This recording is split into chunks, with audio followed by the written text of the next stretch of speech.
Little creeper. All right. Final lesson for Unit 1, Lesson 5. And it talks about a very important concept when it comes to what the purpose of government ultimately is. If you give government power, you definitely want to limit it. So this lesson literally is all about that. How can we organize government to prevent the abuse of power? It's lesson 5. Here's the purpose. Constitutional governments are designed to protect the people from abuses of government power. In this lesson, you learn how people might organize government to make the abuse of power less likely. Keyword there, less likely. You give people absolute power, they will definitely, absolutely abuse it. In fact, that's where a lot of fun discussions on government actually come from, is we learn from past examples of how people in power tend to abuse it. There's been a few presidents that have gone through the impeachment process because they were alleged to have abused their power, and just by going through the checks of the impeachment process, you can learn a lot about what values our country has, and what we're willing to take and what we're not. So here we go. Terms to understand: what a bill is, checks and balances, executive branch, judicial branch, legislative branch, separation of powers. All of these concepts will come back again and haunt your little brain in this class. So here are the philosophical origins of these things. We'll get into the tangible processes and procedures with what the legislative branch does, the executive branch does, judicial branch does, that sort of thing. So with that being said, here we go. The founders knew that throughout history, many governments had used their power unfairly. This is why they created the system of limits on power described in this lesson. Let me get something out of the way here. And all right. So number one, it's going to roll you through all of these quotes from some various founding fathers. And it asks you, what view of human nature did these people have? Number one, Alexander Hamilton, Benjamin Franklin, and George Mason. I'll just read one at a time. For Alexander Hamilton, let's see, he was all about like money and whatnot. He liked money. Give all the power to many, they will oppress the few. Give all the power to the few, they will oppress the many. Benjamin Franklin. I'm going to try to give you an old guy voice for this one. Here we go. There are two passions which have a powerful influence on the affairs of men. They are ambition and avarice, greed, the love of power and the love of money. For George Mason, this guy really wanted to prevent the abuse of power. He'll come up again as an anti-federalist. From the nature of man, we may be sure that those who have power in their hands will always, when they can, increase it. So after reading those, do you agree or disagree with these views of human nature? And you've already got a few views of human nature. You've got the big philosophers of government, and these are tangible leaders within the colonies in their own way. None of them were presidents, though, so they weren't the face of our country. Alexander Hamilton wasn't born in the United States. Benjamin Franklin was a bit old at the time of the creation of our government. He was the old head in the room. And George Mason was a bit of a firebrand. So it is interesting. So to get to that fourth question there, if you do agree with these views of human nature, how would you organize our government to protect your rights? Um, we'll just let that hang for a second. And let's move into this lesson. Oh my Lanta, what a picture. Oh, all right. So how might we organize a government to prevent the abuse of powers? Bullet points here, huge. Constitutional governments are organized to prevent one person or group from getting enough power to dominate the government. When the founders wrote the US Constitution, the framers used the following ways to do this. Oh, it didn't say founders, it said framers. Those are the people that framed up our government. So when we take a look at our Constitution, you'll see that it very much is scaffolded out. We have this section, and then this section, and then this section, and this section, and it talks about everything that our government can do. And then we tack on the Bill of Rights on the end of it to say where the limits of government end or begin, really. The Bill of Rights, I've been told, has been called like the Bill of Knots or the Bill of Wrongs, what government can't do wrong to you. Once we look at it, you'll kind of understand why that is. Okay, so here are the ways that we want to prevent the abuse of government. Number one, we're going to separate the powers of government. They divided the powers of government among different branches or parts. Doing so prevents any one person or group from having all the power. Next, balance the powers among the branches of government. They divided the powers of government in such a way that no one branch controls the other branches.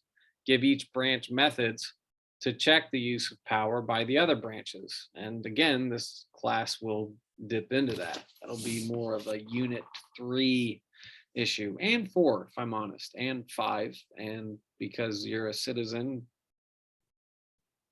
you are in control of the government, I guess that one too. It's almost like this class is teaching you not only how you can do your part to prevent the abuse of power, but understand how our government does the same. Interesting. Aha. So, how does separation of powers work? A study of constitutional governments shows that they are often divided into 3 different groups or branches. The power of government is not given to any one branch. Instead, some of the power is given to each branch. This is called separation of powers. For example, we divide our government into the following 3 branches. 1, the legislative branch has the power to make laws. 2, the executive branch has the power to carry out and enforce laws. And number 3, the judicial branch has the power to manage conflicts about the meaning, application, and enforcement of laws. There's a little image there.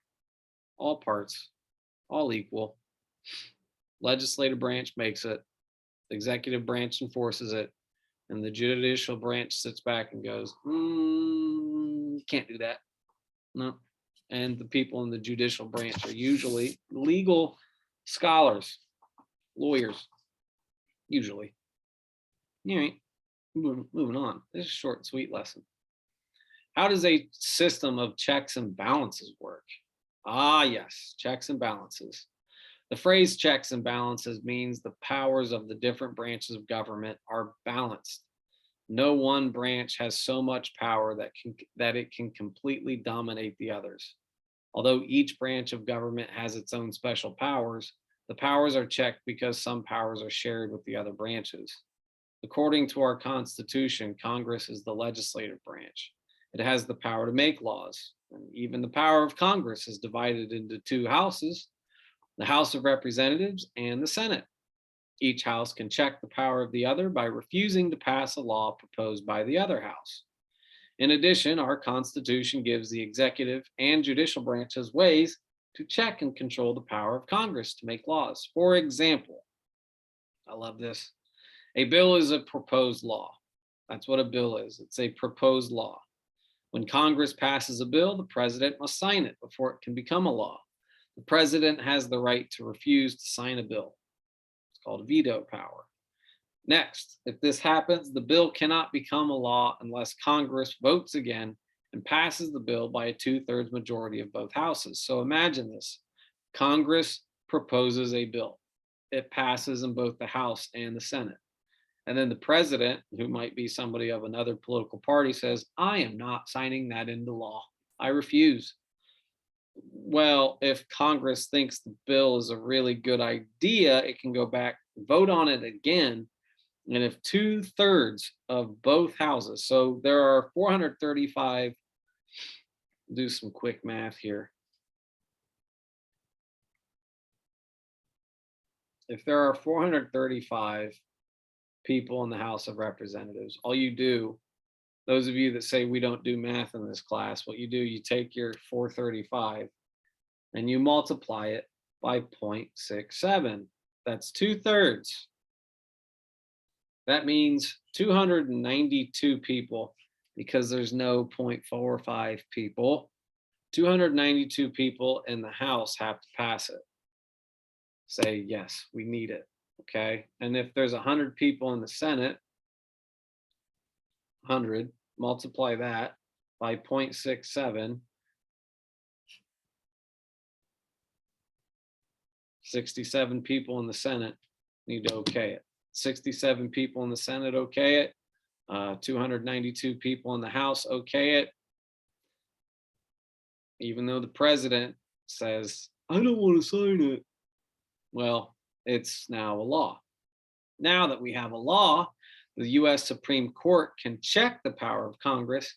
The court can declare a law to be in violation of the Constitution and therefore invalid. So maybe the president in this scenario was like, if we pass this law, it would violate our Constitution. And the president would usually point toward a particular part of the Constitution and go, yeah, that's why. Well, if the Supreme Court agrees with the president, that bad boy is getting struck down. And there you go. There are similar ways to check the power of the president in US Supreme Court. You will learn about the system of checks and balances in a later lesson. The system of separation of powers and checks and balances helps ensure that government power is limited. Because constitutional governments are organized in complicated ways, getting things done may take time. Although it might seem strange, this is often considered an advantage. Many people think that these complications make it more likely that when a government does finally make a decision, it will have been well thought out. So, one of the common complaints about our government, and I love it when people say this because I just go, that's the point.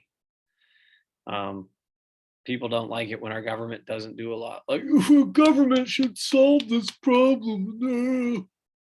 Oh, okay. Well, if it really needs solved, then government's probably going to act pretty fast on it because there really isn't going to be a lot of disagreement. But it's where the disagreements come, and learning how to be okay with disagreeing, where the really good ideas start to really, you know, go to the top. Um, that's pretty much our government in a nutshell. So, as we wrap up Unit 1, we start off with these big ideas, these philosophers on government. Unit 1 talks about um, what life was like, because that's where our government came from. You have to understand what life was like in the colonies.